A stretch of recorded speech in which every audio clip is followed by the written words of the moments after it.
বাংলাদেশের 89% নারী একটা ভুল করে যাচ্ছে প্রতিদিনই, কিন্তু এ নিয়ে কথা বলা না কেউ সচরাচর।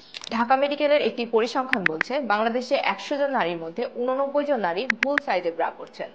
ব্রেস্টের টিস্যু ড্যামেজ হচ্ছে, লিগামেন্ট দুর্বল হয়ে যাচ্ছে, রক্ত সঞ্চালনের সমস্যা হচ্ছে, ব্রেস্ট ঝুলে যাচ্ছে যার ফলে ব্রেস্টে ব্যথা হচ্ছে এবং দীর্ঘমেয়াদে স্বাস্থ্য ঝুঁকি বাড়ছে। কিন্তু সবচেয়ে বড় সমস্যা কি জানেন? এইগুলা নিয়ে আমরা কেউ কথাই বলি না। বান্ধবীর সাথে বলি না, নিজের মায়ের সাথে বলি না, নিজের বোনের সাথে বলি না, এমনকি নিজের হাজবেন্ডের সাথেও বলি না। কারণ লজ্জা লাগে, সমাজ কি বলবে, এটা তো ব্রেস্টের বিষয়।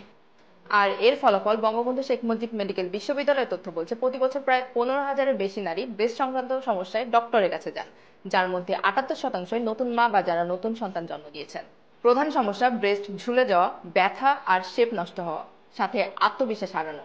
কিন্তু এ বিষয়ে কেউ কথাই বলছে না, কারণ এটি অস্বস্তিজনক। কিন্তু মাদার্স কেয়ার বিশ্বাস করেন নারীর শরীরের প্রতিটি অংশই গুরুত্বপূর্ণ এবং এর যত্ন নেওয়া নারীর মৌলিক অধিকার। এবং ঠিক এই কারণে বাংলাদেশে এই প্রথমবার একটি ব্র্যান্ড এই নীরবতা ভাঙছে, যে ব্র্যান্ডের নাম হচ্ছে মাদার্স কেয়ার। এটাই বাংলাদেশের প্রথম ব্র্যান্ড যারা খোলাখুলি ব্রেস্ট কেয়ার নিয়ে কথা বলছে, কারণ মাদার্স কেয়ার জানে যদি এটা নিয়ে কেউ কথা না বলে তাহলে সমাধান হবে কিভাবে। আমার হাতে দেখতে পাচ্ছেন 3টি ক্রিমের ভ্যারিয়েন্ট। বি কেয়ার স্ট্রঙ্গার, যেটা অতিরিক্ত বড় ঝুলে যাওয়া ব্রেস্টকে ফিট করে। বি কেয়ার স্মলার, অতিরিক্ত ছোট ব্রেস্টকে বড় করে। বি কেয়ার বিগার, অতিরিক্ত বড় ব্রেস্টকে ছোট করে। এটা একদমই ন্যাচারাল, এতে কোনো সাইড এফেক্ট নেই। প্রতিদিন 5 মিনিট ব্যবহার করে মাত্র 20 দিনের মধ্যে ফলাফল দেখুন আপনার নিজের চোখে। তাহলে আর দেরি কেন, অর্ডার করতে এখনই ক্লিক করুন অর্ডার নাও বাটনে।